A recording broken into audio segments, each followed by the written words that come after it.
Welcome you all in सक्षम academy. मैं अनुपमा शर्मा आप सबको बायो क्लास 10th के बारे में पढ़ा रही थी, जिसमें मैंने आपको फर्स्ट चैप्टर पढ़ा दिया है, that is a life process. पूरा टोटल लाइफ प्रोसेस चैप्टर ख़त्म हो चुका है। आज हम जो अलग अलग पार्ट में पूरा चैप्टर बना था, आज हम समरी उस चैप्टर की पढ़ेंगे। यानी आज हम लाइफ प्रोसेस की समरी देखेंगे, जहाँ पे हम शॉर्ट में हर एक टॉपिक को ख़त्म करेंगे। तो हम स्टार्ट करते हैं लाइफ प्रोसेस के बारे में, फिर वन बाय वन उसके जो सब टॉपिक हैं 4 उसको ख़त्म करेंगे। तो पहला यही हमारा क्वेश्चन है, व्हाट इज़ लाइफ प्रोसेस। ठीक, तो इसके बारे में जैसा कि हमने डिटेल में प्रीवियस वीडियोस में बनाया है, बताया है, आप डिटेल में उसमें देख सकते हो। बाकी शॉर्ट में आज ये समझो लाइफ प्रोसेस क्या है। वो प्रोसेस जो लिविंग ऑर्गेनिज्म के द्वारा परफॉर्म किए जाते हैं अपने सर्वाइवल के लिए, वो लाइफ प्रोसेस होते हैं। यानी process perform by living organism for their survival is known as life process. ठीक है, उसको हम लाइफ प्रोसेस कहते हैं। कितने लाइफ प्रोसेस होते हैं? वैसे तो बहुत हैं, जैसे कि न्यूट्रिशन, ओके, जिसमें डाइजेशन इंक्लूड होता है। Nutrition, respiration, transportation, excretion, control and coordination.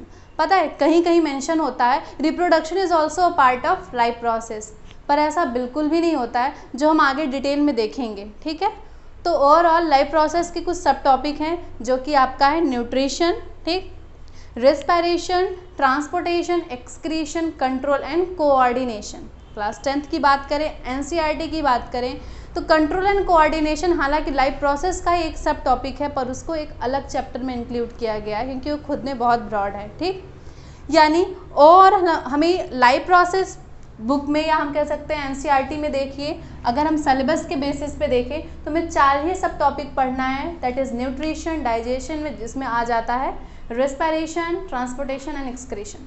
तो वन बाय वन एक एक टॉपिक को डिस्कस करते हैं शॉर्ट में। पहला आपका जो है दैट इज़ द न्यूट्रिशन। जैसा कि पता है, चीज़ों को रटना नहीं, बहुत सिंपल समझना है हमको। सारे के सारे चारों सब टॉपिक एक बार प्लांट में कैसे होते हैं, एनिमल में कैसे होते हैं, एनिमल में भी यूनी में कैसे, मल्टी में कैसे होते हैं, बस इतना हमें देखना है। एक स्टोरी के बेसिस पे हमें छोटे छोटे पार्ट में, ये समझ लो हर स्टोरी के कुछ कैरेक्टर होते हैं, तो ऐसे ये एक स्टोरी है लाइफ प्रोसेस नाम की, जिसके कुछ कैरेक्टर है जिनके बारे में हमें जानना है।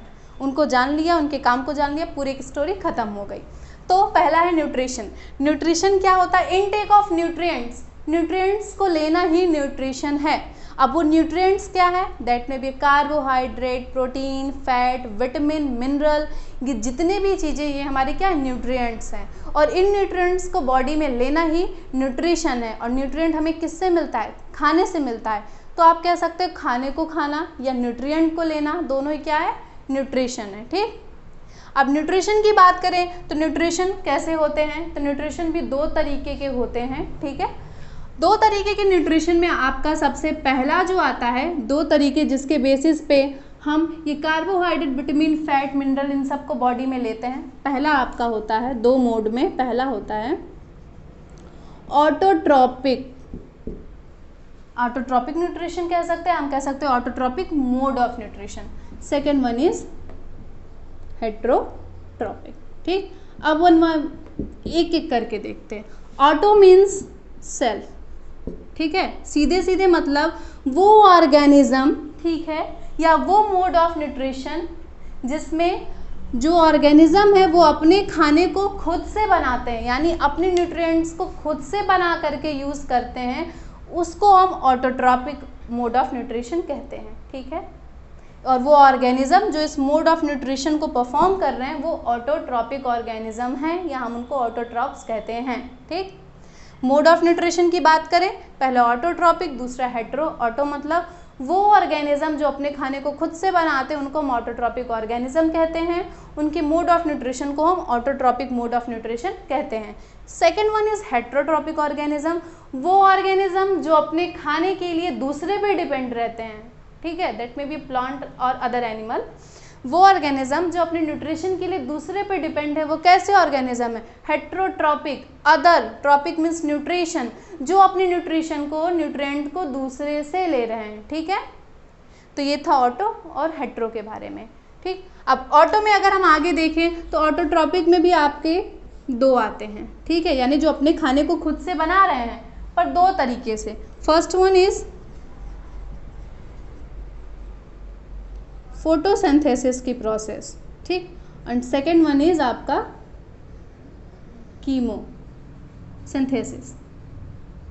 मतलब ऑटोट्रॉपिक ऑर्गेनिज्म भी फर्दर जाकर के दो पार्ट में डिवाइड हो रहे हैं, किसके बेसिस पे, उनके ऑटोट्रॉपिक मोड ऑफ न्यूट्रिशन। एक फोटोसिंथेसिस है, एक कीमोसिंथेसिस। अब समझो फोटोसिंथेसिस क्या है। ऑटोट्रॉपिक के अंदर फोटोसिंथेसिस है, यानी ये तो पक्का है खाना खुद से बना रहा है, ठीक।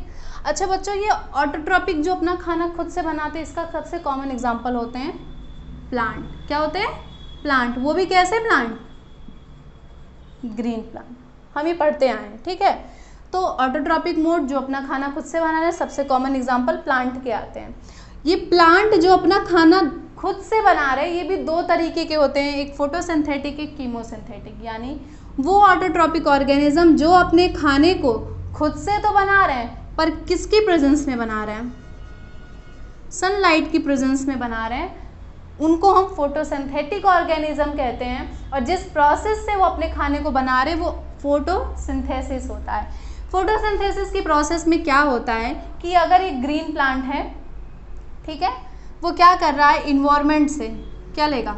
कार्बन डाइऑक्साइड लेगा और आपका वाटर लेगा, ठीक है, और तुरंत क्या करेगा, सनलाइट की प्रेजेंस में इन दोनों का रिएक्शन करेगा और क्या बनाएगा? ग्लूकोज बनाएगा। क्या बनाएगा? ग्लूकोज बनाएगा, ठीक है, और ऑक्सीजन रिलीज करेगा।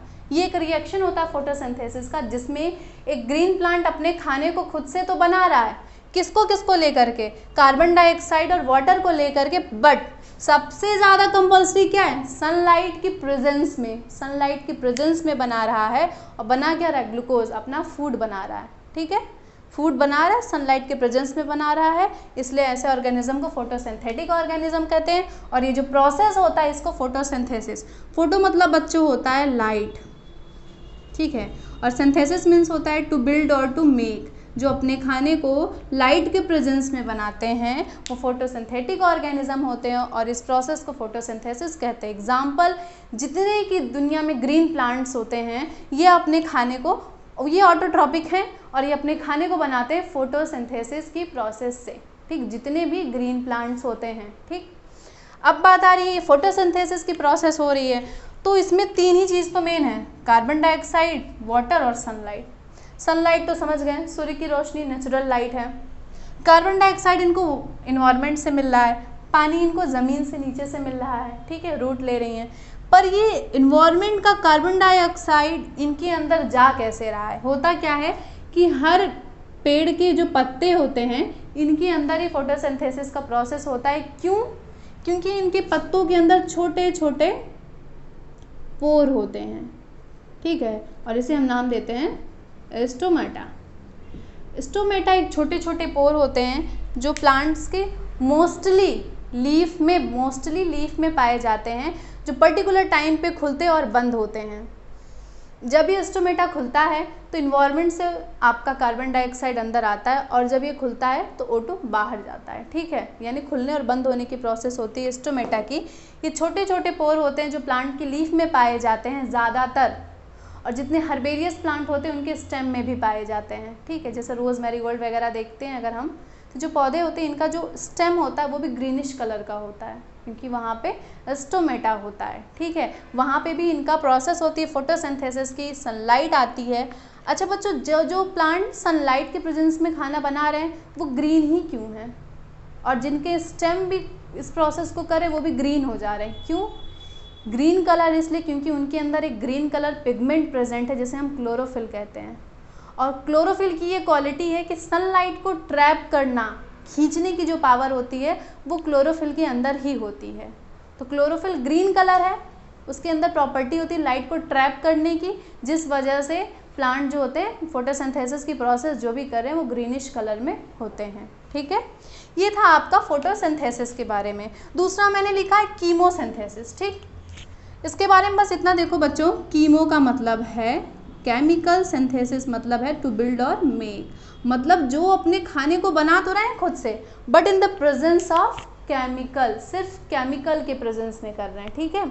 जिसके लिए कुछ एग्जाम्पल बुक वगैरह में दिया जाता है, methanogen bacteria, sulphur bacteria, nitrogen bacteria. ये कुछ ऐसे आपके ऑर्गेनिज्म हैं, ठीक है, जिनका एक काम ये होता है कि इनको लाइट वगैरह नहीं चाहिए, या इनको ग्रीन प्लांट हैं ये कंपलसरी नहीं इनके अंदर क्लोरोफिल वगैरह हो। ये क्या करते हैं, इनकी एक पर्टिकुलर क्वालिटी, जैसे सल्फर बैक्टीरिया है, लिविंग ऑर्गेनिज्म है, बैक्टीरिया है, वो ग्रो करता है पर इन्वायरमेंट में उस जगह ग्रो करेगा जहाँ पे सल्फ़र बहुत ज़्यादा होगा, ठीक है। सल्फ़र कम होगा वो मर जाएंगे और आगे वहाँ पे वो नहीं आएंगे। जहाँ पे सल्फ़र ज़्यादा होगा वहाँ ये बैक्टीरिया ग्रो करेंगे। मतलब इनको अपने न्यूट्रिशन के लिए, अपने ऑटोट्रॉपिक न्यूट्रिशन के लिए सल्फ़र की ज़रूरत है, वो सल्फ़र बैक्टीरिया है। ऐसे ही होते हैं नाइट्रोजन बैक्टीरिया, जिस इन्वायरमेंट में जहाँ नाइट्रोजन ज़्यादा है वहाँ वो पाए जाएंगे। ऐसे मेथनोजन होते हैं, मेथनोजन मतलब वो बैक्टीरिया या वो ऑर्गेनिज्म जो methane CH4 that is a methane, जो CH4 के प्रेजेंस में ग्रो करते हैं। तो ये कुछ आपकी केमोसिंथेसिस के एग्जांपल हो गए, ठीक। यानी हमने अभी अभी ख़त्म कर लिया ऑटोट्रॉपिक मोड ऑफ न्यूट्रिशन के बारे में, ठीक, जो कि आपका न्यूट्रिशन का एक पार्ट था, ठीक। Second one is heterotrophic. अब पूरा का पूरा जो है वो हेट्रोट्रॉपिक के बारे में है। हेट्रो मतलब वो ऑर्गेनिज्म जो अपने न्यूट्रिशन को दूसरे से लेते हैं। ये भी आपके 3 तरीके के होते हैं, ठीक है, ये भी आपके 3 होते हैं। पहली बात तो ये जान लो, ऐसे ही हेट्रोट्रॉपिक में भी आपके हर्बीवोर्स, कार्निवोर्स, ओमनिवोर्स होते हैं, जो अपने न्यूट्रिशन को दूसरे से तो ले रहे हैं पर वो दूसरा क्या है, सिर्फ और सिर्फ ग्रीन प्लांट है, जो सिर्फ ग्रीन प्लांट पे डिपेंड है अपने न्यूट्रिशन के लिए, तो हर्बीवोर्स होते हैं, ठीक है। आपके काऊ वगैरह ये सब क्या हर्बीवोर्स हैं।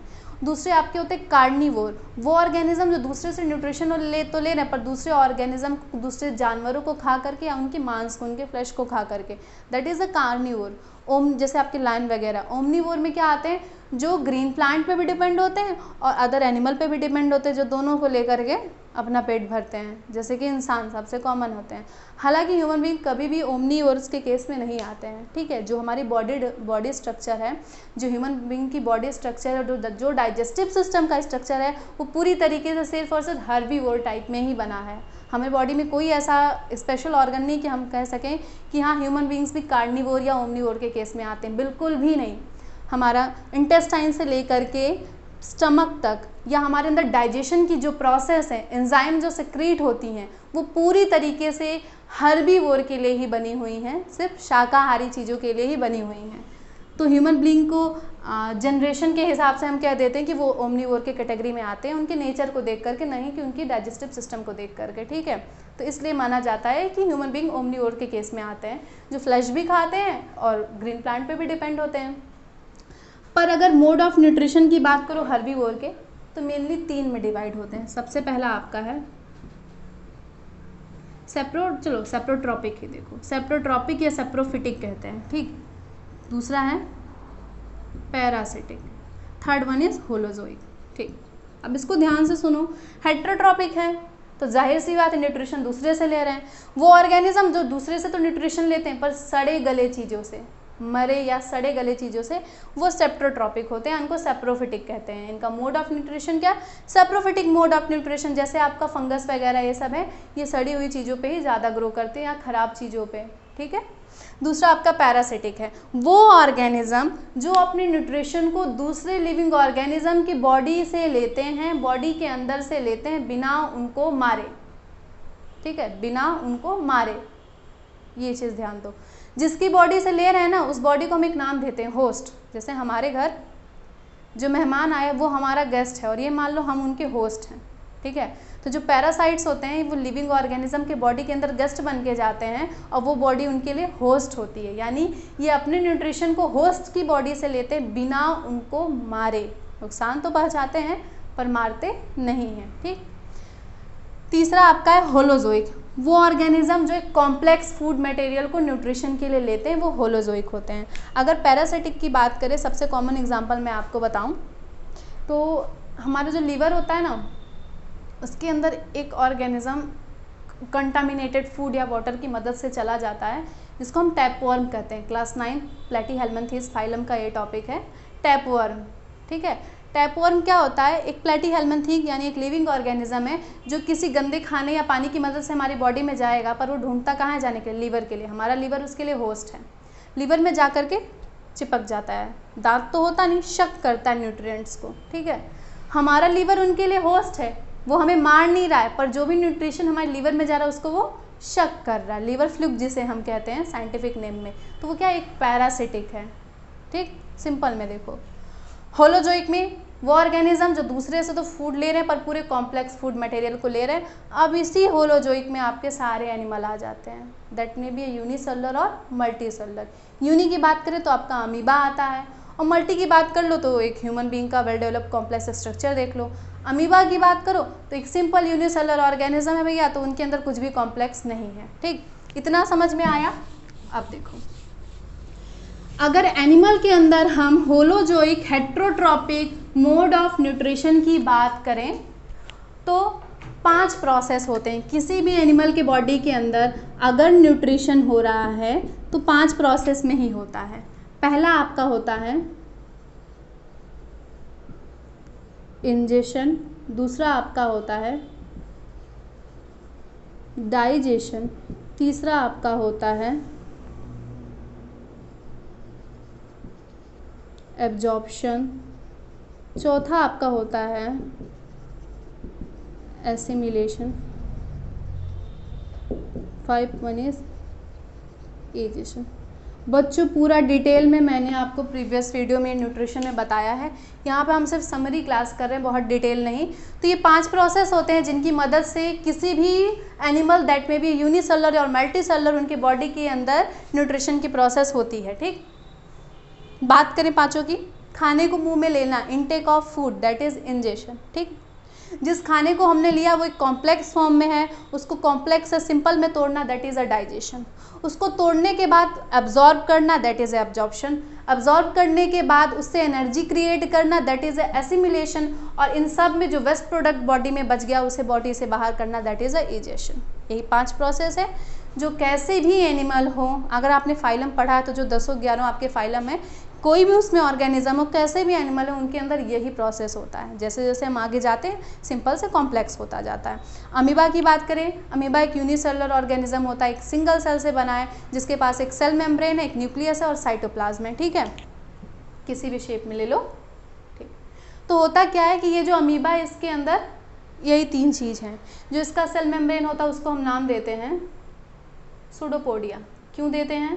सूडो मतलब होता है फॉल्स, झूठा, पोडिया मीन्स फुट, जिसके पास झूठा पाँव है, मतलब स्ट्रक्चर कोई पाँव का नहीं है पर काम क्या कर रहा है, मूवमेंट में हेल्प कर रहा है, that is a pseudopodia.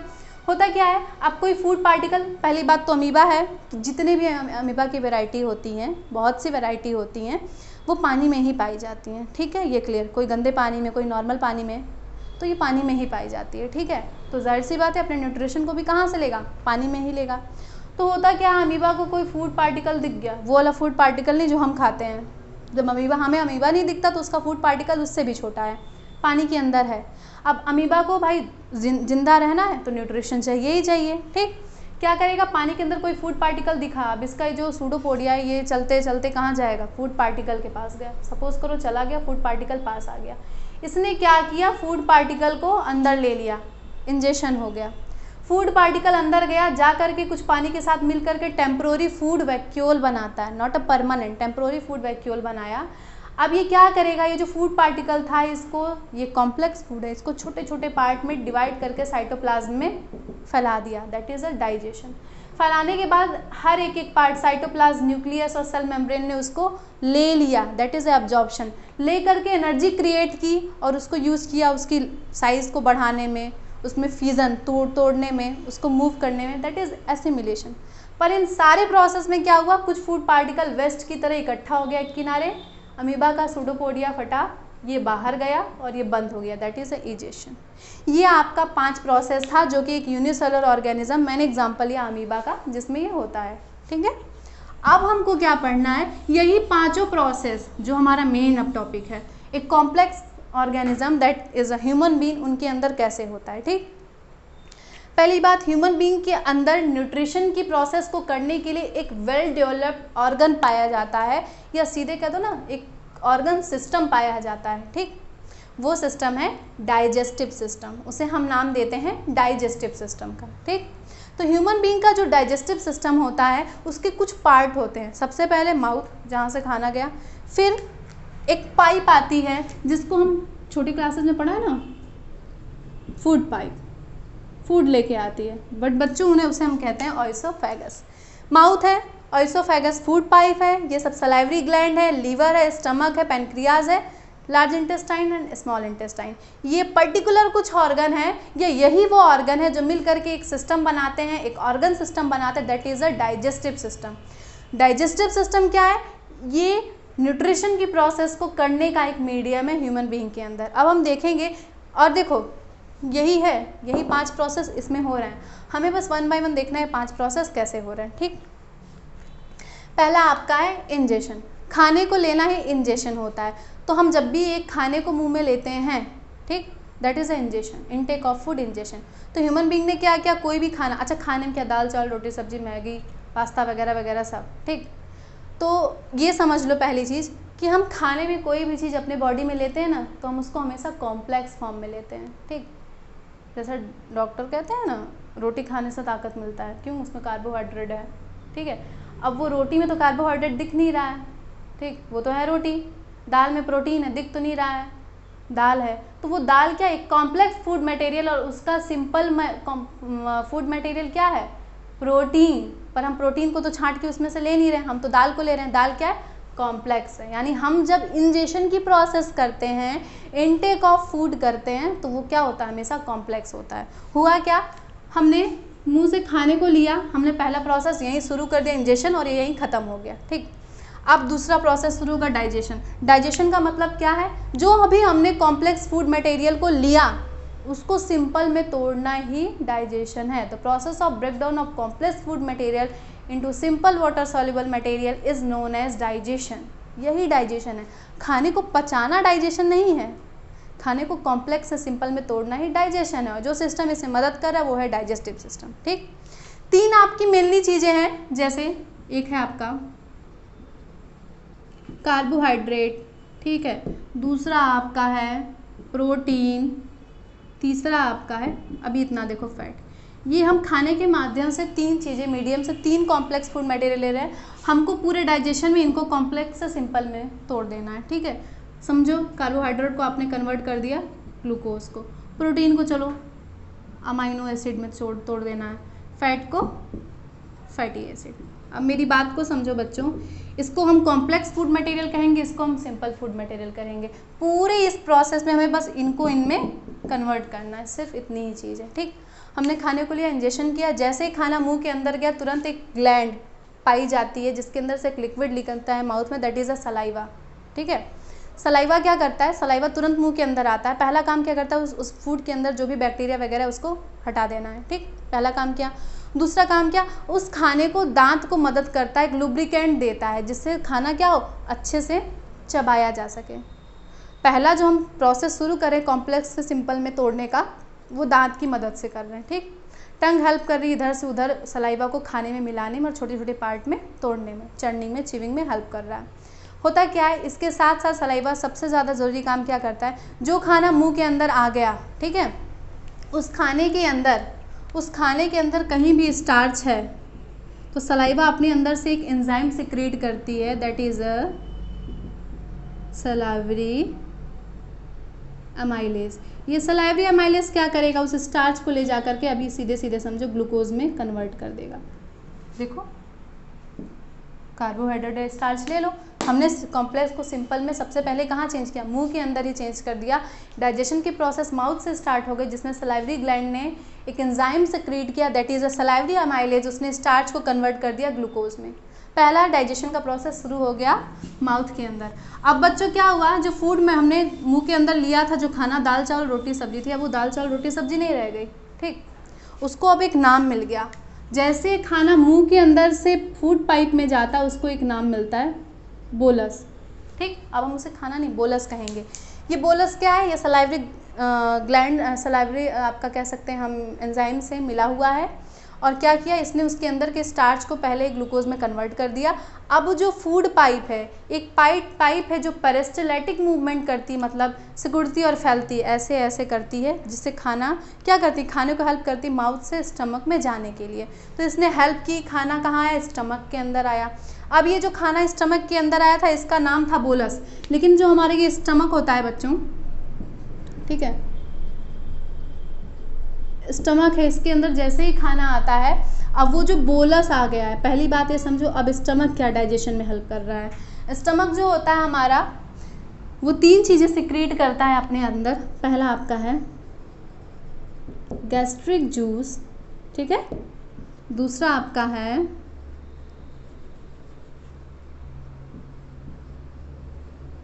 Pepsinogen, ठीक है, तीसरा आपका जो है बच्चों वो आपका है म्यूकस, ठीक है, मैंने लिख दिया, आप समझो। 3 चीज़ें सिक्रीट करता है। होता क्या है, जैसे ही वो बोलस स्टमक के अंदर आया, हमारे स्टमक के अंदर एक सबसे बढ़िया क्वालिटी की एसिड पाई जाती है, that is hydrochloric acid. Hydrochloric acid क्या होती है, कंसनट्रेटेड एसिड होती है, वो हमारे पेट के अंदर अच्छे खासे तरीके से मौजूद रहती है। क्या होता है, जैसे ही वो बोलस अंदर गया, तुरंत ये बोलस पे अटैक करेगा, तुरंत बोलस पे अटैक करेगा और तुरंत उसको कैसा बना देगा, एसिडिक बना देगा, ठीक, हाइड्रोक्लोरिक एसिड है, तुरंत एसिडिक बना दिया। अब वो बोलस नहीं रह गया, जैसे ही बोलस के अंदर एसिड मिल गया, उसको एक नाम मिल जाता है, दैट इज़ अ काइम। क्या है, काइम है, क्योंकि उसके अंदर एसिड मिल गया, उसको एसिडिक बना दिया, नाम पड़ गया काइम। तो जैसे स्टमक के अंदर हमारे खाना जाता है, सबसे पहले एसिड उसके साथ मिक्स होने लगता है। बच्चों एसिड क्या करता है, देखो अभी HCl पेट के अंदर है, खाने को बोलस से काइम में चेंज किया, क्वेश्चन आता है what is the function of HCl in stomach, ठीक।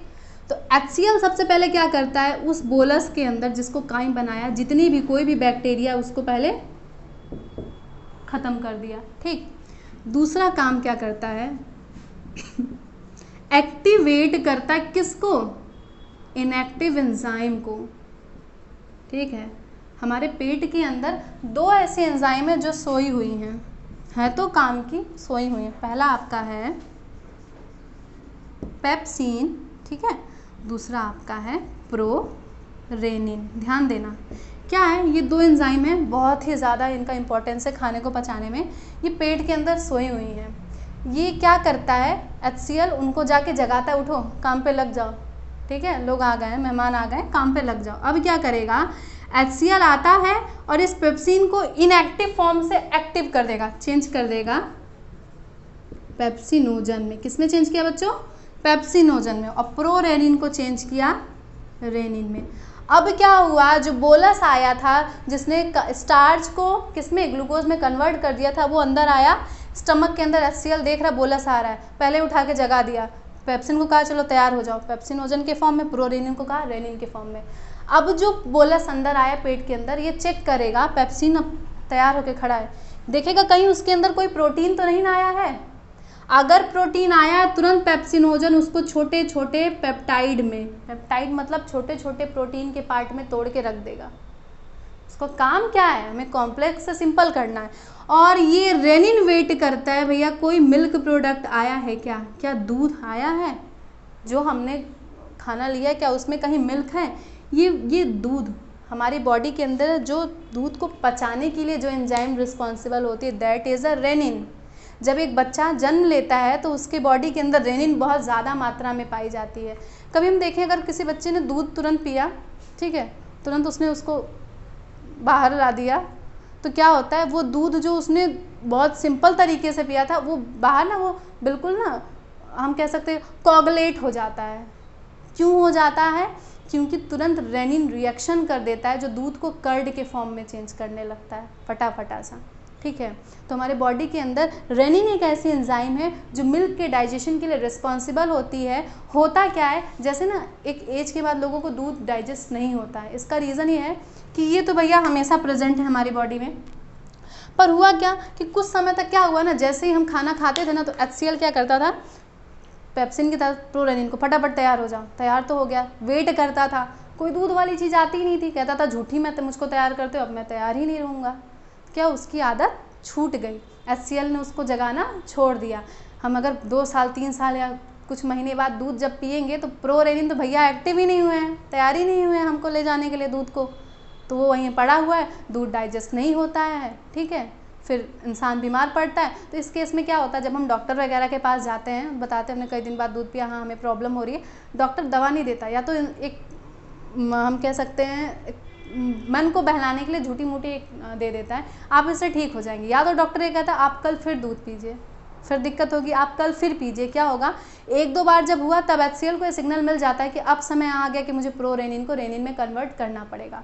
2 दिन 3 दिन बाद क्या होता है, वो खाना वो दूध हमें पचने लगता है, क्योंकि प्रोरेनिन ने रेनिन को बनाना शुरू कर दिया। तो ये HCl का कोई फंक्शन पूछे तो बैक्टीरिया को किल करता है, फूड की मीडियम को एसिडिक बनाता है, इनएक्टिव एंजाइम को एक्टिव करता है, that is a pepsin and prorennin, ठीक है। ये था आपका पेट के अंदर पूरा डाइजेशन का। पेट के अंदर खाना जैसे ही पचा, सब कुछ तो नहीं पचा पर थोड़ा थोड़ा पचा, अब खाना जैसे ही पेट के अंदर पच गया, अब उस खाने को एक नाम मिल गया काइम, और खाने का नेचर हो गया एसिडिक। अब वो यहाँ से कहाँ गया, स्मॉल इंटेस्टाइन में गया, ठीक। बस यहाँ पे ध्यान से देख लो स्मॉल इंटेस्टाइन को। बच्चों जो स्मॉल इंटेस्टाइन है इसकी लेंथ है लार्ज से बहुत बड़ी होती है, पर इसको नाम स्मॉल इंटेस्टाइन दिया जाता है। हम कई बार कंफ्यूज होते हैं कौन स्मॉल है कौन लार्ज इंटेस्टाइन है। इतना याद रखो कि वो इंटेस्टाइन जो अंदर है उसको हमने स्मॉल कह दिया, और जो बाहर उसको लार्ज कह दिया। जो स्मॉल है वो ज़्यादा बड़ी है पर उसकी जो चौड़ाई होती है, ब्रॉडनेस, वो बहुत कम है, दैट्स वाई वो स्मॉल इंटेस्टाइन है। लार्ज वाली की ब्रॉडनेस जो है बहुत ज़्यादा है तो वो लार्ज इंटेस्टाइन है, ठीक है। जो बाहर है वो लार्ज है, जो अंदर है वो स्मॉल है। अगर ध्यान से देखो तो कहीं कुछ कटा बिटा नहीं है, एक ही पाइप आपकी कई जगह आ रही है, एलिमेंट्री कैनाल इसे कहते हैं। यही आई स्टमक बनी, ये देखो, ये अगर मैं हटा दूँ, तो यही पाइप आपकी आ रही है, ध्यान दीजिए, ठीक है। यही आपका स्मॉल इंटेस्टाइन है। हुआ क्या, हमारा जो स्मॉल इंटेस्टाइन एक बहुत ही उलझा हुआ स्ट्रक्चर देखने में लगता है मैगी की तरह अंदर, तो होता क्या है, ये जो स्मॉल इंटेस्टाइन है इसके अंदर क्या हुआ, अब जो ऊपर से पचते खाना आया, जिसमें से स्टार्च पच गया, आधी प्रोटीन पच गई, दूध पच गया, उसको बचा कूचा सब किसको अब डाइजेस्ट करना है, ये करना है आपके स्मॉल इंटेस्टाइन को। होता क्या है, स्मॉल इंटेस्टाइन के अंदर खाना आया तो भैया उसका नेचर था एसिडिक, नाम था काइम, ठीक। ध्यान दो, यहाँ लीवर के अंदर रेड कलर का कुछ बना, मैंने इसको नाम दिया बाइल जूस, और इस ऑर्गन को नाम देते हैं गाल ब्लैडर। आपको पता है जो हमारा लीवर होता है ना, ये हमारे ब्रेन का असिस्टेंट है। हमारा दिमाग जितना काम करता है ना उतना ही लीवर भी करता है, वो उसका असिस्टेंट है, वो ऑर्डर देता है और करता ही है, पूरी बॉडी को मैनेज करने का काम लीवर करता है, ठीक। तो होता क्या, हमारे लीवर के अंदर एक पाउच लाइक स्ट्रक्चर है जिसको हम गाल ब्लैडर कहते हैं। वो क्या करता है, वो अपने अंदर बाइल जूस को सिक्रीट, ये बाइल जूस क्या है, ये लीवर का वेस्ट प्रोडक्ट है जो हमारी बॉडी के लिए यूज़फुल है डाइजेशन में। अपने वेस्ट प्रोडक्ट को फेंकता नहीं है, क्या करता है, एक पाउच लाइक स्ट्रक्चर में बचा के रखता है, पाउच है गाल ब्लैडर, और जो वेस्ट प्रोडक्ट है वो है बाइल जूस। अब क्या हुआ कि जैसे खाना स्मॉल इंटेस्टाइन के अंदर गया, काइम गया, अब भैया ब्रेन ने लीवर से कहा भैया काम शुरू करो, क्या करो, पहले जाओ ये जो काइम एसिडिक है इसमें तुरंत जाके बाइल जूस को मिला दो। बाइल जूस क्या करेगा, पहले क्या करेगा, काइम के एसिडिक नेचर को बेसिक कर देगा, ठीक है। अब इसका नेचर कैसा हुआ, बेसिक नेचर हो गया, और दूसरा काम क्या करेगा कि जो भी उस फूड के अंदर, ठीक है, फैट है उसका क्या करेगा, emulsification. Most important function of bile juice is emulsification of fat. हमने जो भी खाना खाया उसके अंदर जो भी फैट है इसको इमल्सिफिकेशन मतलब पता है, छोटे छोटे ड्रॉप लाइक पार्टिकल में तोड़ देता है फैट को, बड़े से फैट को छोटे छोटे ड्रॉप लाइक पार्टिकल में तोड़ देता है, ठीक है। तो क्या कर रहा है, इमल्सिफिकेशन ऑफ फैट कर रहा है, बाइल जूस का काम हो गया। अब यहाँ ये क्यों बचे, ये पेनक्रियाज हैं, ये भी अपने डक्ट से, अपने पाइप से एक एंजाइम को सिक्रीट करती हैं। अब क्या होता है कि पेनक्रियाज के अंदर से 2 एंजाइम निकल रही हैं, ऐसे ही देख लो, बिल्कुल सिंपल में, ट्रिप्सिन और लाइपेज, ठीक है। हुआ क्या है, हमने जो खाना खाया है उसके अंदर जो प्रोटीन बचा कुचा था, उस प्रोटीन को, बचा कुचा प्रोटीन को अमीनो एसिड में कन्वर्ट कर दिया ट्रिप्सिन ने, और जो फैट के छोटे छोटे इमल्सिफाइड फैट के जो पार्टिकल थे उसको कन्वर्ट कर दिया फैटी एसिड में, किसने, लाइपेज ने। डाइजेशन का प्रोसेस खत्म, कंप्लीट डाइजेशन लार्ज इंटेस्टाइन में। डाइजेशन हो गया। अब क्या हुआ, हमारे स्मॉल इंटेस्टाइन में छोटे छोटे हेयर लाइक स्ट्रक्चर हैं जिन्होंने villi, that is the villi, hair like structure, जो क्या करते हैं स्मॉल इंटेस्टाइन के अंदर से सिंपल फूड मटेरियल को एब्जॉर्ब कर लेते हैं, दैट इज एब्जॉर्प्शन, ठीक।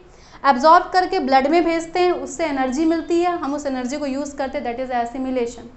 फिर एब्जॉर्ब तो कर लिया लेकिन कुछ वेस्ट प्रोडक्ट स्मॉल इंटेस्टाइन में बच गया जो एब्जॉर्ब नहीं हुआ, जिसका काम नहीं था, वो स्मॉल से लार्ज में गया, लार्ज के अंदर हो गया, लार्ज ने क्या किया, उस वेस्ट प्रोडक्ट के अंदर कुछ पानी बचा उसको भी ले लिया, पूरा का पूरा वेस्ट मटेरियल जा करके रेक्टम में स्टोर होता है, एनस से बाहर हो जाता है, दैट इज़ अ इजेशन।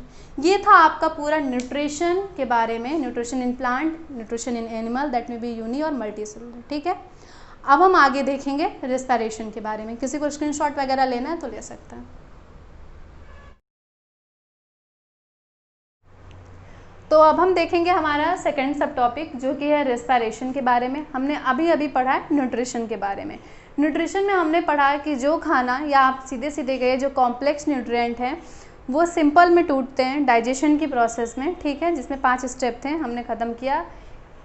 आपका इंजेशन था, digestion, absorption, assimilation and last one is egestion. ठीक है, तो उसमें हमने यही पढ़ा डाइजेशन, या आप कह सकते हो न्यूट्रिशन में हमने अपनी बात को यहाँ पे ख़त्म किया कि स्मॉल इंटेस्टाइन के अंदर कंप्लीट डाइजेशन की प्रोसेस हो गई। स्मॉल इंटेस्टाइन के अंदर हेयर लाइक स्ट्रक्चर, या हम कह सकते हैं finger like structure, that is a villi, और we can say that macrovilli. ये जो होते हैं ये उस सिंपल न्यूट्रिएंट को या सिंपल फूड को एब्जॉर्ब करते हैं और ब्लड में ले जाते हैं, या सीधे सीधे कहो ब्लड वेसल में लेकर के जाते हैं। ठीक है, ब्लड वेसल में ब्लड है। ठीक, तो यहाँ तक था हमारा एसिमिलेशन तक था। एसिमिलेशन में हम बार बार कह रहे थे उस फूड से हमें एनर्जी मिल रही है, एनर्जी मिल रही है।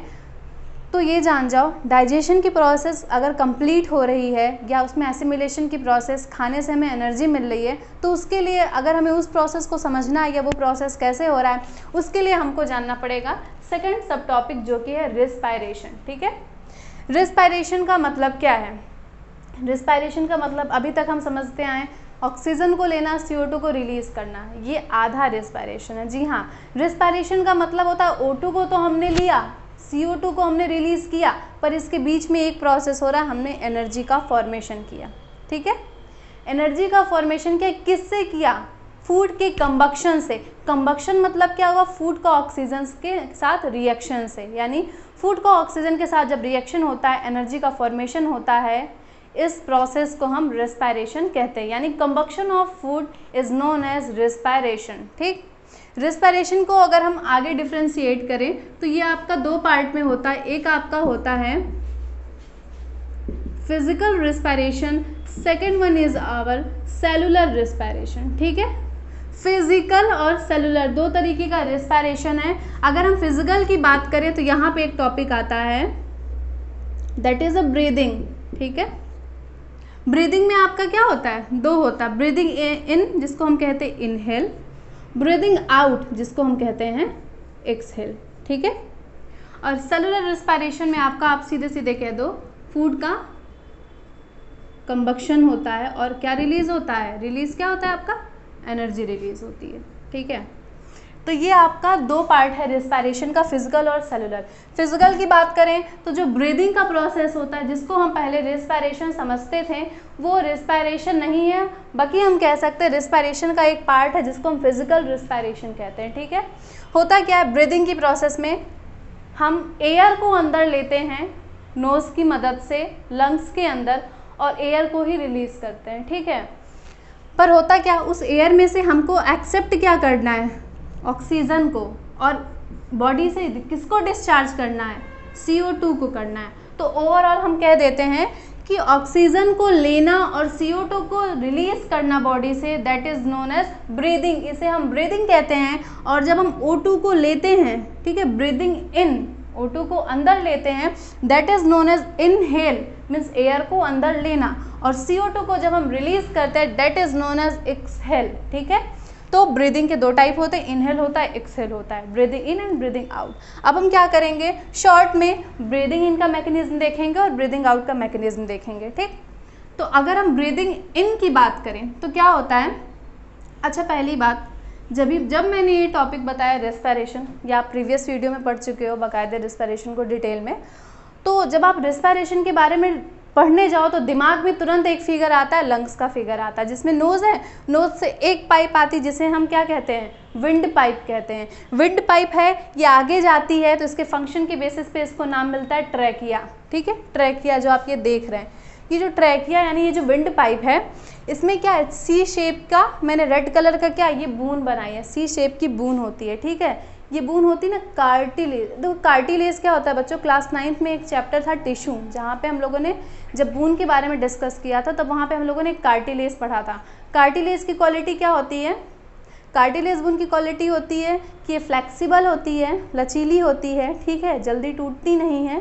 ये सारी क्वालिटीज़ टिश्यू चैप्टर में थी। तो कार्टिलेज जो है ये फ्लेक्सिबल होता है, लचीला होता है, टूटता नहीं है, फास्ट मूव करता है और बहुत ही हम ये कह सकते हैं ज़्यादा समय तक करता है। क्या होता है, बून जो होती है हमारे, जो अनस्ट्रिच और स्ट्रिच मसल्स थी और कार्टिलेज थी, ये सब तमाम चीज़ें हम लोगों ने पढ़ी थी। तो जो मसल स्ट्रिच होती है, अनस्ट्रिच होती है, उनकी एक क्वालिटी होती है, एक तो फास्ट काम करती है, जल्दी थक जाती है, हमारे हाथ पाँव की मसल, ठीक है। एक अनस्ट्रिच मसल, स्मूथ मसल जिसे हम कहते हैं, ये क्या करता है, ये आपका बहुत स्लो काम करता है, लंबे समय तक करता है, हमारा फूड पाइप, धीरे धीरे, स्टमक की मसल। एक हमारी मसल होती है कार्टिलेज। कार्टिलेज की प्रॉपर्टी क्या है, बहुत फास्ट, ये बहुत ही फास्ट आपका मूव करती है और थकती नहीं है, ये हमारे हार्ट की मसल। ऐसी ही जिस बून से मिलके बना वो है कार्टिलेज बून। उसकी भी क्वालिटी क्या है, वो थोड़ा सा फ्लेक्सिबल होती है एज़ कम्पेयर टू अदर बून। तो ये शी शेप की बून हमारे विंड पाइप में बनी रहती है। यही रीज़न है कि हम जब एयर को अंदर लेते हैं उसके बाद जब बाहर करते हैं तो ये विंड पाइप चिपकती नहीं है, क्योंकि ये कार्टिलेज, शी शेप की कार्टिलेज बून से बनी हुई है। ट्रैकिया आगे चल के दो पार्ट में डिवाइड हो रहा है। इसी ट्रैकिया को दो पार्ट में फंक्शन डिवाइड होने पे, फंक्शन के बेसिस पे हम नाम देते हैं ब्रॉन्चियोल्स, ठीक है। यही लेफ्ट और राइट, यही ब्रॉन्चियोल्स फर्दर और डिवाइड होते हैं ब्रॉन्चियोली, और हर एक ब्रॉन्चियोली एक छोटे छोटे बैग लाइक स्ट्रक्चर के साथ अटैच है लास्ट में रेड कलर में, जिसे आप देख रहे हैं, दैट इज़ ए एल्वोलाई, ठीक है। ये ओवरऑल इतना लंग्स के बारे में है, ठीक। तो अगर हम सांस ले रहे हैं, एयर को अंदर ले रहे हैं, तो उसको जाना कहाँ है, लंग्स में जाना है। किस में जाना है, लंग्स में जाना है, ठीक है। लंग्स के अंदर, वो भी एल्वोलाइज के अंदर। अभी समझो लंग्स के अंदर, यानी हमें अगर ब्रीदिंग के बारे में समझना है तो अगर हम सांस ले रहे हैं तो वो एयर नोज की मदद से जा तो रही है, पर कहाँ, लंग्स में जाएगी, और रिलीज कहाँ से होगी, लंग्स से होगी। तो अगर हम बात करें ब्रीदिंग में, ब्रीदिंग इन, ठीक है, अगर हम ब्रीदिंग इन के बारे में बात करें, यानी इसको हम एक और नाम दे देते हैं इनहेल। तो बच्चों इनहेल की प्रोसेस में क्या होता है, यहाँ अगर आप लंग्स को देख रहे हैं ना, तो यहाँ पे मैं एक ऑर्गन ड्रॉ कर रही हूँ, जो कि आप उल्टा देख रहे हो, सेमी सर्कल है, इसको नाम दिया जाता है ना डायफ्रागम। डायफ्रागम क्या होता है बच्चों, ये हमारे लंग्स के नीचे बिल्कुल उल्टा शी शेप में, डोम शेप में होता है, ये बिल्कुल ऐसे बना होता है, ये लंग्स हैं, बिल्कुल इसके नीचे ये यू शेप का है। तो ये बहुत इम्पॉर्टेंट है, और ये कहीं ना कहीं ये जो हमारा डायफ्राग्राम आता है ये रेस्पिरेशन के ही पार्ट में आता है, रेस्पिरेटरी ऑर्गन के ही पार्ट में आता है। होता क्या है, जब हम सांस लेते हैं, दैट मीन हम जब इनहेल कर रहे हैं, तो जो हमारा पूरा का पूरा ये रिब केज का, जो कि हमारा पूरा लंग्स का पोर्शन है, एक हड्डी के एक ढांचे से, एक स्ट्रक्चर से कवर हुआ है, जिसको हम रिब केज कहते हैं। रिब केज क्या करता है, हमारा हार्ट और लंग जो भी ऑर्गन है, इनको बाहर की किसी भी चीज़ से, चोट से या गिरने से क्या प्रोटेक्ट करता है, ठीक है, उसको सेफ रखने के लिए होता है। तो होता है क्या, रिब केज के अंदर पूरा आपका हार्ट है, लंग है, डायफ्राग्राम सब पाया जाता है, ठीक। हार्ट कहाँ है, लंग्स के बीच में होता है, स्लाइटली हल्का सा लेफ्ट साइड में होता है, जिस वजह से हमारा लेफ्ट वाला जो लंग्स होता है वो हल्का सा लिंगुला शेप का होता है, ठीक। अब देखिए क्या होता है कि जब हम ब्रीदिंग इन कर रहे हैं, इसका मतलब हम एयर को अंदर ले रहे हैं, तो एयर को अंदर लेते वक्त क्या होता है, जो डायफ्राग्राम यूँ है वो जाके ऐसे हो जाता है, जो डायफ्राग्राम लंग्स के ऊपर यूँ शेप बनाया है ऊपर से, ये ऐसे हो जाता है। जब डायफ्राग्राम नीचे जाता है और रिब केज जो होती है वो भी कार्टिलेज बून की बनी होती है, हल्का सा फ्लेक्सिबल होती है, वो आगे की तरफ जाती है। रिब केज आगे की तरफ गई, डायफ्राग्राम नीचे आ गया, लंग्स को क्या मिल गया, ज़्यादा से ज़्यादा स्पेस मिल गया, ठीक है, कैविटी बढ़ गई, तो हमने क्या किया, ढेर सारी एयर को अंदर ले लिया। अब पूरा जो भी प्रोसेस होता है हुआ, अब उसमें क्या बन गया, अब ब्लड के अंदर या हम कहो एयर में CO2 ज़्यादा हो गया, लिया, that is a inhale, breathing in. Breathing in की प्रोसेस में क्या हुआ, डायफ्राग्राम नीचे आया, रिब केज बाहर की तरफ गया, चेस्ट के अंदर कैविटी क्या हुई, बढ़ गई, जगह ज़्यादा हो गई, ज़्यादा एयर हमने ले ली, that is the mechanism of breathing in. This is, इसको हम क्या कहते हैं, इनहेल कहते हैं। एक्सहेल में क्या हुआ, अब ये सारा प्रोसेस हुआ, अब जब हम रिलीज करते हैं एयर को, तो डायफ्राग्राम जो ऐसे हुआ था वो वापस ऊपर ऐसे शेप में आ गया और रिबकेज अंदर की तरफ आ गया। चेस्ट के अंदर की कैविटी क्या हुई, कम हो गई, स्पेस कम हो गया और एयर जो है बाहर की तरफ आ गई। ये आपका था इनहेल और एक्सहेल के मैकेनिज्म। ठीक है, अब हम बात करेंगे सेलुलर रेस्पिरेशन के बारे में। जैसा कि मैंने आपसे कहा, सेलुलर रेस्पिरेशन क्या है, combustion of food. Combustion of food to release energy is known as respiration. ठीक है, या सीधे सीधे कह दो ना, फूड का ऑक्सीजन के साथ जो रिएक्शन होता है। अब ये सोचो फूड कहाँ से आया, जो स्मॉल इंटेस्टाइन के अंदर वेलाई थी ना, उसने फूड को लिया, ले जाके ब्लड वेसल में दे दिया। ठीक है, ब्लड वेसल में क्या था, ब्लड था, ब्लड में क्या था, सेल था। ठीक है, यानी वो फूड जो था, जो स्मॉल इंटेस्टाइन के अंदर से निकला था, वो जा करके कहाँ गया, ब्लड वेसल के अंदर। ब्लड के अंदर जो हजारों आपको 73 ट्रिलियन सेल थे उनके अंदर चला गया। ठीक है, अब ये सेल तक जाना, ये आपका डाइजेशन का पार्ट था। अब सेल के अंदर फूड तो गया, अब उससे एनर्जी बनाना कौन सा प्रोसेस है, रेस्पिरेशन। वो भी कैसा, सेलुलर रेस्पिरेशन, यानी जो कंबक्शन का प्रोसेस हो रहा है, एनर्जी रिलीज कर रहा है, किसके अंदर कर रहा है, सेल के अंदर कर रहा है, यही आपका सेलुलर रेस्पिरेशन है। ठीक है, अब ये होता क्या है, देखो जैसे मान लो ये हमारा ब्लड वेसल है, ये ब्लड वेसल के अंदर की एक सेल है। एक सेल के अंदर सबसे इंपॉर्टेंट चीज़ आपकी रहती है, दैट इज़ अ न्यूक्लियस। ठीक है, बाहर है आपका, ये क्या होता है, सेल मेम्ब्रेन या प्लाज्मा मेम्ब्रेन। ठीक है, आपका पूरा साइटोप्लाज्म है और ढेर सारे सेल ऑर्गेनेल हैं। ये समझ लो ना बच्चों, ये साइटोप्लाज्म है। ठीक है, और मैं एक जो ऑर्गेनेल का हमको यहाँ काम है मैं बता दूं, दैट इज़ अ माइटोकॉन्ड्रिया।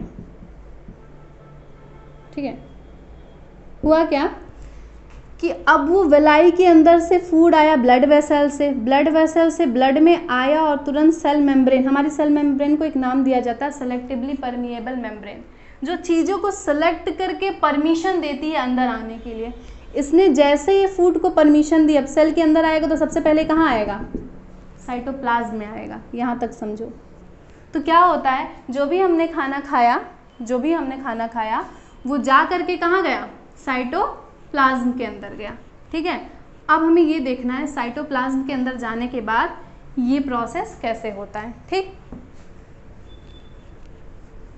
यानी कौन सा प्रोसेस, एनर्जी रिलीज होने का। ठीक है, अब एक चीज़ ये जान जाओ, रिस्पिरेशन की प्रोसेस में हमें एनर्जी तो मिल गई, पर रिस्पिरेशन के प्रोसेस में एनर्जी मिलने के बेसिस पे इसको दो पार्ट में डिवाइड किया जाता है। ठीक है, जो आपका सेलुलर रिस्पिरेशन था, एक आपका होता है एरोबिक रिस्पिरेशन, एक होता है एनएरोबिक रिस्पिरेशन। एरोबिक का मतलब पता है बच्चों, प्रेजेंस ऑफ ऑक्सीजन। ठीक है, एनएरोबिक का मतलब एब्सेंस ऑफ ऑक्सीजन। अभी आप कहोगे मैम आपने कहा था फूड का रिएक्शन होता है ऑक्सीजन के प्रेजेंस में, दैट इज़ अ रेस्पिरेशन। फिर मैं यहाँ एनएरोबिक को इसके पार्ट में क्यों ला रही हूँ, अभी आप डिटेल में देखेंगे। होता क्या है बच्चों, रिस्पिरेशन के प्रोसेस में एनर्जी रिलीज होने से मतलब है।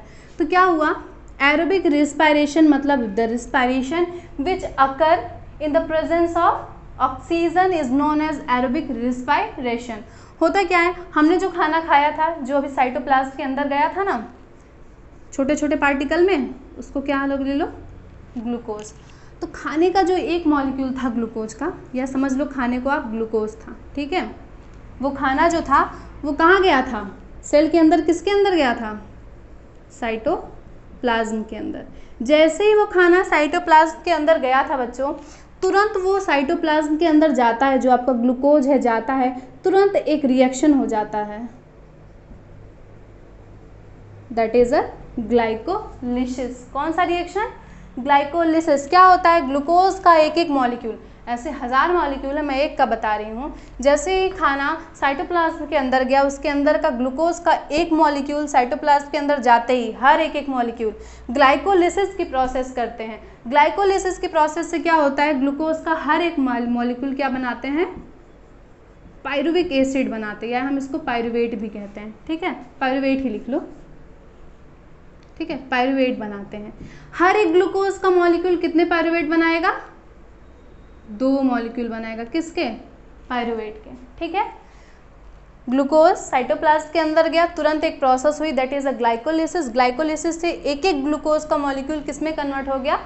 पायरुवेट के 2-2 मॉलिक्यूल में। यहाँ कहीं मैंने ऐसा लिखा है बच्चों कि ऑक्सीजन की ज़रूरत पड़ रही है ग्लूकोज से लेके पायरुवेट तक? कहीं नहीं लिखा है, यानी ये प्रोसेस कॉमन है हर सेल के अंदर। अब होता क्या है ह्यूमन बीइंग के केस में, या आप मैमल्स के केस में कह सकते हो, जैसे ये पायरुवेट बना, अब ये पायरुवेट जब बन जाएगा तो ये अब साइटोप्लाज्म में कहाँ चला जाएगा? माइटोकॉन्ड्रिया के अंदर। कहाँ चला जाएगा? माइटोकॉन्ड्रिया के अंदर।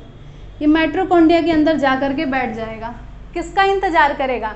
कि कब रिस्पायरेशन की प्रोसेस होगी या ब्रीदिंग इन की प्रोसेस होगी और ऑक्सीजन आएगा। जैसे ऑक्सीजन आएगा ये क्या करेगा? तुरंत ये ऑक्सीजन के प्रेजेंस में रिएक्शन करेगा और क्या बनाएगा? ये बनाएगा मेन, जो मैं आपको रिएक्शन हमने डिटेल में ऑलरेडी बताया, मैं आपको बता दूं 38 एटीपी एनर्जी मेन जो फॉर्मेशन होता है वो है एरोबिक रिस्पायरेशन में। ये आपका रिस्पायरेशन था जिसमें आपका जो फूड मॉलिक्यूल था ये ऑक्सीजन के प्रेजेंस में एनर्जी का फॉर्मेशन कर रहा है, ये आपका था एरोबिक रिस्पायरेशन। अब एनारोबिक रिस्पायरेशन में क्या होता है बच्चों? यहाँ तक तो कॉमन है कि हर रिस्पायरेशन में ग्लूकोज पायरुवेट बनाता है। एनारोबिक में क्या हुआ? अब यही पायरुवेट माइटोकॉन्ड्रिया के अंदर तो गया पर ऑक्सीजन नहीं आया, तो यानी ऑक्सीजन के एब्सेंस में क्या हुआ? एक प्रोसेस हुई जिसको हम कहते हैं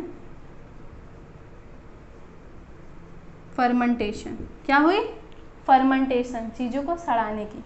इससे आपका क्या बना? ईस्ट का फॉर्मेशन होता है, या आप सीधे कह दो ईस्ट में जैसा होता है, आप इससे क्या बनता है? इथेनॉल। अच्छा, इथेनॉल को ना आप सबसे कॉमन कहो अल्कोहल। ठीक है, अल्कोहल का फॉर्मेशन होता है और इसमें मेन आपका बनता है 2 एटीपी एनर्जी। ये एब्सेंस ऑफ ऑक्सीजन है, यानी ऑक्सीजन के प्रेजेंस में जो रिएक्शन होता है उसमें ज़्यादा एनर्जी बनती है और ऑक्सीजन के एब्सेंस में कम बनती है। सोचो, ऑक्सीजन के प्रेजेंस में 38 एटीपी एनर्जी थी और ऑक्सीजन के एब्सेंस में सिर्फ 2 एटीपी एनर्जी है। ठीक है, यानी ह्यूमन बीइंग के केस में एरोबिक रिस्पायरेशन था, ईस्ट वगैरह जो आपका फंगस वगैरह होता है उसके अंदर एनारोबिक रिस्पायरेशन था। ये दो आपका था एरोबिक और एनारोबिक रिस्पायरेशन। पर बच्चों पता है ह्यूमन बीइंग के केस में एरोबिक के साथ साथ कभी कभी किसी किसी केस में एनारोबिक रिस्पायरेशन भी होता है। कैसे? कहाँ? हमारी मसल्स में होता है। वो भी कैसे? हमारी स्ट्रिप मसल्स में। मैंने कहा ना मसल 3 हैं, स्ट्रिप मसल, अनस्ट्रिप या आप उसको स्मूथ मसल कहते हो, तीसरा कार्टिलेज। ठीक है, तो स्ट्रिप मसल क्या होती हैं? जो मसल बहुत ही फास्ट काम करती हैं पर जल्दी थक जाती हैं, वो आपकी स्ट्रिप मसल। हाथ की मसल, पाँव की मसल, ये सब कैसी होती हैं? स्ट्रिप मसल होती हैं। तो क्या होता है जब कभी एथलीट्स या हम कभी अच्छे से अप डाउन कर लेते हैं या दौड़ लेते हैं तो कुछ देर बाद हमें हमारे पैरों में क्या होती है? जब जो हमको क्रैम्प महसूस होता है, जो जकड़न सा महसूस होता है, तो दर्द होता है, वो एनारोबिक रिस्पायरेशन की वजह से होता है। जैसे कि हमारी बॉडी में हर एक ऑर्गन को कितना ब्लड चाहिए इसका मैनेजमेंट हमारा जो है हार्ट वो करता है। ठीक है, ट्रांसपोर्ट कर देता है हर ऑर्गन में। अब क्या हुआ, कभी हमने अचानक दौड़ना शुरू कर दिया। जब हम तेज़ दौड़ते हैं ना तो ज़्यादा एनर्जी रिलीज होती है, तो क्या होता है, तो हमारे हार्ट भी थोड़ा सा फास्ट काम करता है, तो हार्ट को भी ज़्यादा ब्लड पंप करना पड़ता है, उसको मेहनत करनी पड़ती, प्लस जो ऑर्गन हमारा एक्स्ट्रा मेहनत कर रहा है उसको भी ज़्यादा ब्लड की ज़रूरत पड़ती है एनर्जी के लिए।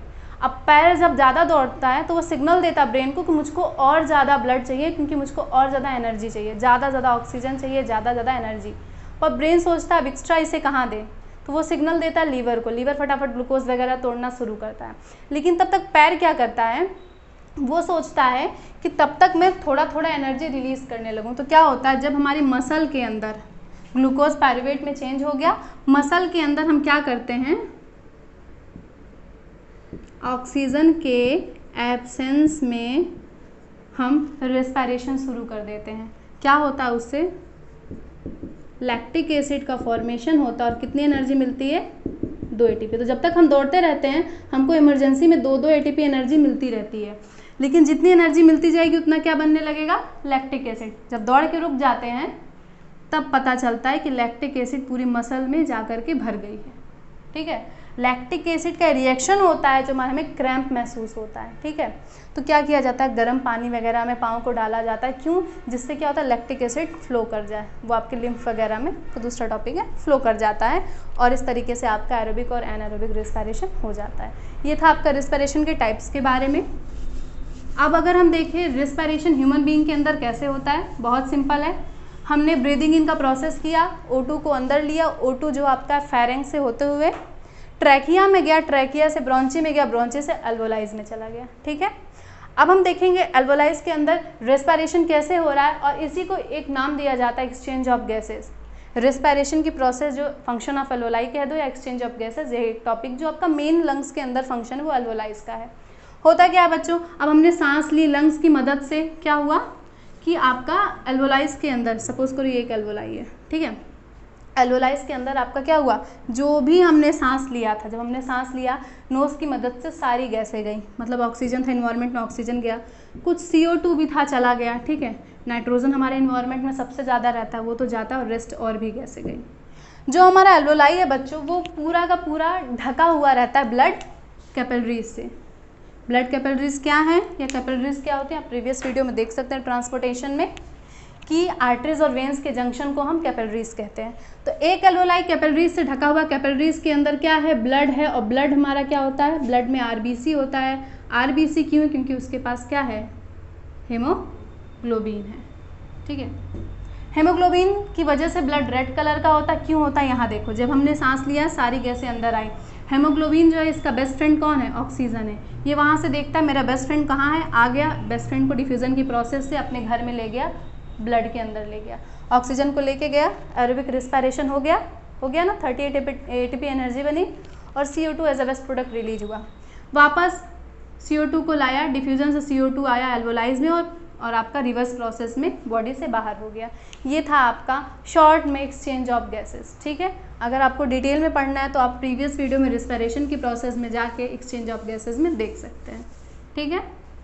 अब हम आगे देखेंगे ट्रांसपोर्टेशन के बारे में। तो अब हम देखेंगे हमारा तीसरा सब टॉपिक जो है ट्रांसपोर्टेशन। ट्रांसपोर्टेशन मतलब चीज़ों को ट्रांसपोर्ट करना। यहाँ अगर हम बायो में देखें और वो भी अगर हम लाइव प्रोसेस में देखें तो यहाँ ट्रांसपोर्टेशन का मतलब है ब्लड को ट्रांसपोर्ट करना, ठीक है।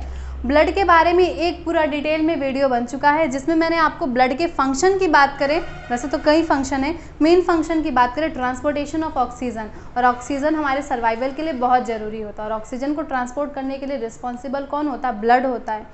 क्यों, क्योंकि उसके अंदर हेमोग्लोबिन है। हमने अभी एक्सचेंज ऑफ गैसेस में तुरंत देखा कि हेमोग्लोबिन ऑक्सीजन को ले लेता है, ठीक, क्यों, क्योंकि हेमोग्लोबिन जो होता है ना आपका वो बना होता है, तो उसमें एक जो आपका एलिमेंट होता है वो है iron, that is Fe। Fe क्या करता है, ऑक्सीजन के साथ रिएक्ट करता है, जिस वजह से ब्लड का कलर क्या होता है, रेडिश कलर। जो रेड कलर होता है वो हेमोग्लोबिन की वजह से होता है, और हेमोग्लोबिन की वजह से भी क्यों, क्योंकि वो ऑक्सीजन के साथ रिएक्ट करता है, और जब भी आयरन आपका ऑक्सीजन के साथ रिएक्ट करता है तो डार्क रेडिश कलर देता है, ठीक। अब ये ब्लड जो इतने काम कर रहा है, इसको बॉडी के हर ऑर्गन में पहुंचाना है, तो किसी को इसकी रिस्पॉन्सिबिलिटी लेनी पड़ेगी, तो उसकी रिस्पॉन्सिबिलिटी लेता है हमारा हार्ट, ठीक है। हार्ट के बारे में इतना समझ जाओ, नहीं ब्लड को ये प्योर कर रहा है, नहीं इम्प्योर कर रहा है, नहीं तो ब्लड को ये फिल्टर कर रहा है, कुछ नहीं कर रहा है, बस एक मीडियम है। किस चीज़ का मीडियम है, हार्ट।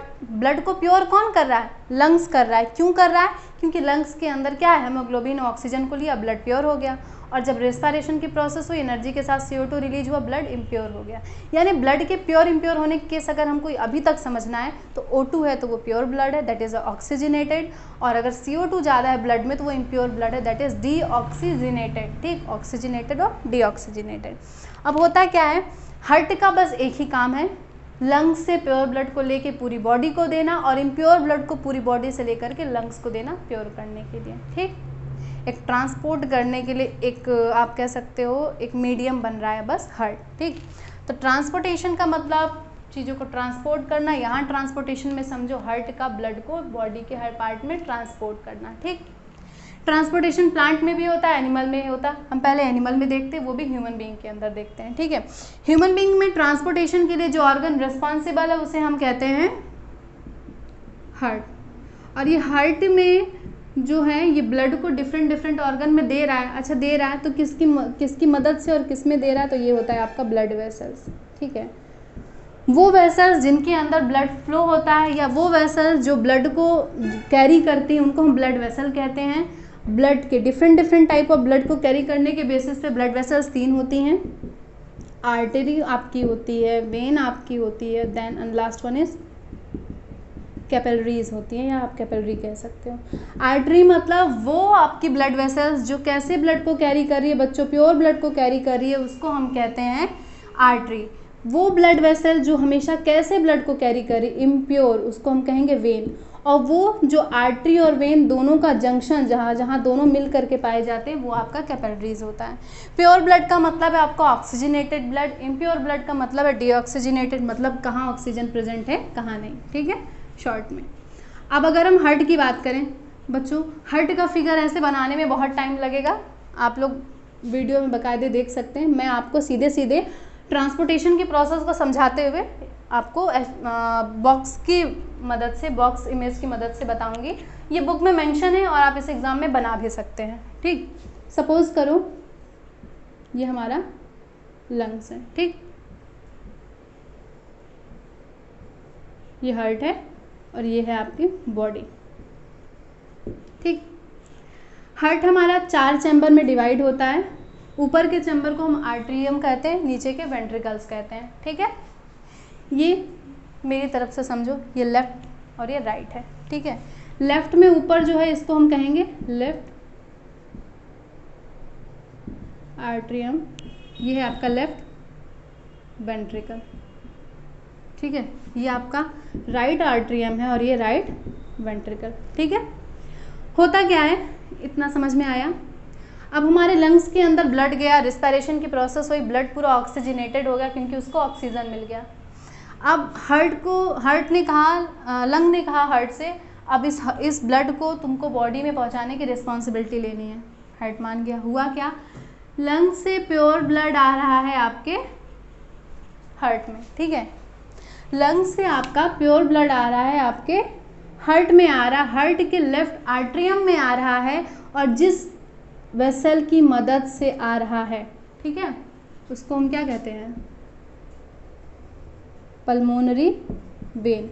बच्चों दुनिया में यहाँ हमको ह्यूमन बॉडी के अंदर जितनी भी वेन होती है वो इम्प्योर ब्लड कैरी करती है। एक्सेप्शन क्या है आपका, पल्मोनरी वेन है जो कैसा ब्लड कैरी कर रही है, प्योर ब्लड कैरी कर रही है। कहाँ से, लंग्स से हार्ट में ला रही है। राइट आर्ट्रियम में आया, राइट आर्ट्रियम में आने के बाद एक चीज़ जान जाओ, हार्ट के अंदर से धक धक की आवाज़ आती है, स्टेथोस्कोप से डॉक्टर जिसको चेक करते हैं वो कोई धक धक की आवाज़ नहीं है, वो सीधे समझ जाओ हार्ट का कॉन्स्ट्रैक्ट होना और रिलैक्स होना, कॉन्स्ट्रैक्ट होना रिलैक्स होना, यानी सिकुड़ना फैलना, सिकुड़ना फैलना। याद रखो, जब भी कभी आपका आर्ट्रियम सिकुड़ता है तो वेंट्रिकल फैलता है, और वेंट्रिकल सिकुड़ता है तो आर्ट्रियम फैलता है। ये आपका ऐसे ऐसे जो मूवमेंट होता है, यही हमें लपडप की आवाज़ आती है, जिसको हम धक धक की आवाज़ कहते हैं। ठीक है, तो क्या हुआ, आर्ट्रियम के अंदर जैसे ही ब्लड आया, अब आर्ट्रियम क्या करेगा, कॉन्ट्रैक्ट करेगा, सिकुड़ जाएगा। ये सिकुड़ जाएगा यानी ये प्रेशर लगाएगा ब्लड पे, और प्रेशर तुरंत ये जो एक वॉल्व होती है आर्टरीज और वेन के बीच में, वो खुल जाएगी और ब्लड को कहाँ ले जाएगी, लेफ्ट वेंट्रिकल में लेते जाएगी। ठीक है, लेफ्ट वेंट्रिकल में जैसे ही ब्लड जाएगा, अब वहाँ से उसको कहाँ भेजना है, बॉडी में भेजना है, जिसकी मदद से, जिस आप देख रहे हो यहाँ पे, ठीक है, जिसकी मदद से, जिस वेसल की मदद से जाएगी उसको हम ऑर्टा कहते हैं। ठीक है, कहाँ गई, बॉडी में गई। बॉडी में जाने के बाद बॉडी में पूरा आपका हर एक एक ऑर्गन में गई, हर एक एक ऑर्गन में एनर्जी को भेजा, अब ढेर सारा CO2 आ गया। CO2 आने की वजह से अब आपका जो बॉडी के अंदर ब्लड था वो कैसा हो गया, इम्प्योर हो गया। अब ये भी हार्ट की रिस्पॉन्सिबिलिटी है कि मुझको इसको प्योर करने के लिए किसको देना है, लंग को देना है।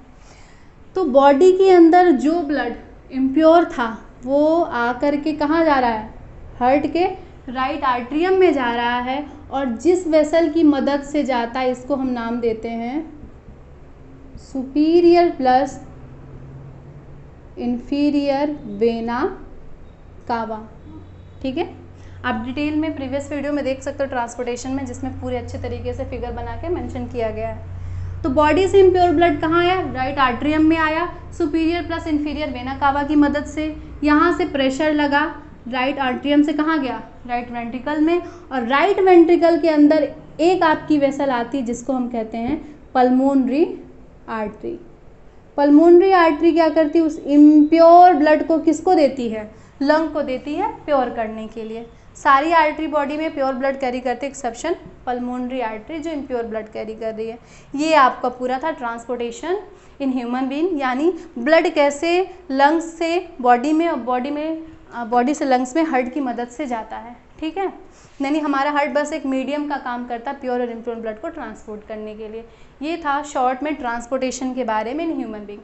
और अगर हम बात करें ट्रांसपोर्टेशन इन प्लांट के बारे में बच्चों, तो प्लांट के अंदर ट्रांसपोर्टेशन जो होता है वो आपकी दो वेस्कुलर बंडल की मदद से होता है, जाइलम और फ्लोएम। ठीक है, जाइलम जो होता है ये वाटर और मिनरल को प्लांट में पहुंचाता है, फ्लोएम जो है फूड को पहुंचाता है। ठीक है, ये था आपका ट्रांसपोर्टेशन के बारे में।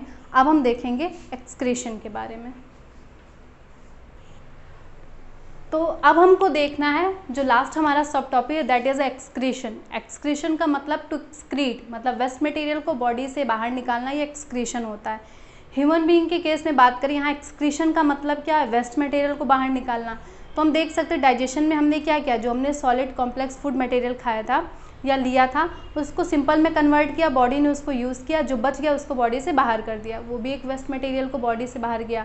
एक्सक्रीशन की प्रोसेस में हमने O2 को लिया, CO2 को बाहर किया, ये भी आपका एक्सक्रीशन में है। और उसके बाद हमने देखा कि अब हम जब एक्सक्रीशन की यहाँ बात करें, जिसमें हम किडनी के बारे में पढ़ते हैं, तो हम ये कहते हैं हमारी बॉडी का एक्सक्रीटरी ऑर्गन किडनी है। पर ये सोचो, लंग्स भी तो CO2 को बाहर कर रहा है, डाइजेशन में भी वेस्ट मटेरियल बाहर हो रहा है। तो जब वेस्ट मटेरियल को बॉडी से बाहर करने की बात होती है तो क्यों हम मेनली किडनी के बारे में डिस्कस करते हैं, क्योंकि जो लंग होता है उसका मेन काम CO2 को बाहर करना नहीं, उसका मेन काम क्या है, एनर्जी क्रिएट करना, एनर्जी का फॉर्मेशन करना। ठीक है, डाइजेशन में बॉडी के वेस्ट मटेरियल को बाहर करना उसका मेन वर्क नहीं है, उसका सबसे ज़रूरी काम क्या है, कॉम्प्लेक्स फूड को सिंपल में कन्वर्ट करके ब्लड में पहुंचाना। ठीक, लेकिन जो हमारी किडनी है वो सिर्फ एक काम के लिए होती है, क्या, ब्लड के अंदर जो भी वेस्ट मटेरियल है उसको ब्लड से बाहर करना। ठीक, अच्छा, वेस्ट मटेरियल में भी कैसा waste material, nitrogenous waste material. ठीक, यानी एक्सक्रीशन क्या है, removal of nitrogenous waste material from our body is known as excretion. ठीक, वो नाइट्रोजेनस क्या होता है, अमोनिया, यूरिया, यूरिक एसिड, ये तीनों होते हैं। ठीक है, अमोनिया आपके रेप्टाइल्स में होता है जो कि एज़ कम्पेयर टू यूरिया और यूरिक एसिड बहुत ज़्यादा हार्मफुल होता है। ठीक, अब देखते हैं एक्सक्रीशन इन ह्यूमन बीइंग में, यानी किडनी की बात करते हैं। किडनी की बात हम बार बार हमेशा 8th क्लास या 7th क्लास में पढ़ते हैं, हमारे एक्सक्रीटरी ऑर्गन किडनी है, ब्लड को फिल्टर करता है। ठीक, तो जो किडनी हमारी होती है, जिसको हमने प्रीवियस वीडियो में बाकायदे देखा, किडनी है, 2 किडनी होती है, लेफ्ट और राइट साइड में होती हैं। ठीक है, हल्का सा राइट साइड की किडनी जो होती है नीचे होती है एज़ कम्पेयर टू लेफ्ट, ऊपर लीवर रहता है स्ट्रक्चर के बेसिस पे, थोड़ा सा नीचे रहता है। हमारी किडनी की साइज़ की बात करें 10 से 12 सेंटीमीटर तक की होती है। चौड़ाई की उसकी अगर बात करें, ठीक है, तो जो उसका होता है वो आपका आप देख सकते हो 5 से 6, थिकनेस में बात करें तो 102 सेंटीमीटर ऐसे होता है, और डार्क रेडिश ब्राउन कलर की होती है। तो किडनी का काम नाइट्रोजनस वेस्ट मटेरियल को बाहर करना है। कैसे, क्योंकि किडनी के अंदर मिलियंस ऑफ नेफ्रॉन पाए जाते हैं। ठीक है, नेफ्रॉन क्या करते हैं, नेफ्रॉन क्या, structural and functional unit of kidney, यानी किडनी जो है या किडनी को हम जिस लिए भी जानते हैं, क्यों, क्योंकि उसके अंदर नेफ्रॉन है। ठीक है, किडनी ब्लड को फिल्टर नहीं कर रहा, वो एक बीन शेप का ऑर्गन है, उसके अंदर नेफ्रॉन है, और ये नेफ्रॉन ही क्या कर रहा है, ब्लड को फिल्टर कर रहा है, वो भी 1-2 नहीं, मिलियंस ऑफ नेफ्रॉन है।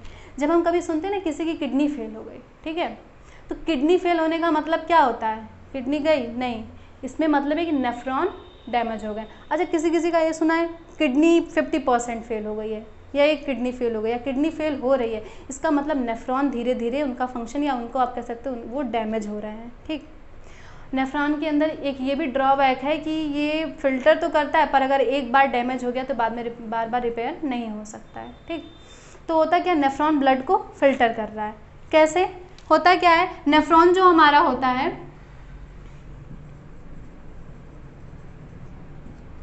ये कुछ पार्ट से मिलकर के बना है। ठीक है, इसके अंदर जैसे ही ब्लड जाता है ये ब्लड को छानना शुरू कर देता है, जो भी यूज़फुल मटेरियल है उनको ऊपर रोक लेता है, और जो आपका नाइट्रोजनस वेस्ट है उसको नीचे लेके जाता है।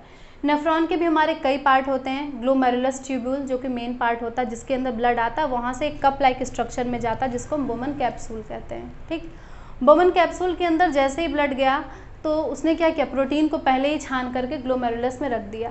फिर उसके बाद आपका सॉल्ट वगैरह है और आप ये कह सकते हो कि ग्लूकोज है, प्रोटीन है, ये सब धीरे धीरे धीरे नेफ्रॉन के कई पार्ट होते हैं, पीसीटी, डीसीटी, ये सब बचाते रहते हैं और फिर सीधे नाइट्रोजनस वेस्ट मटेरियल को इकट्ठा करके कलेक्टिंग डक्ट में ले जाते हैं, जहाँ से फिर वो कहाँ जाता है, यूरिनरी ब्लडर में जाता है, फिर यूरेथ्रा से बॉडी से बाहर हो जाता है। ये था आपका पूरा नेफ्रॉन के बारे में, जिसको हमने डिटेल में देखा है। लेकिन एक बात अभी बताना है, आपने कभी कभी सुना है, हमें ये सुनने को मिलता है कि किसी की किडनी फेल हो गई या ख़राब हो गई तो उस पेशेंट को डायलिसिस पे रखा जा रहा है।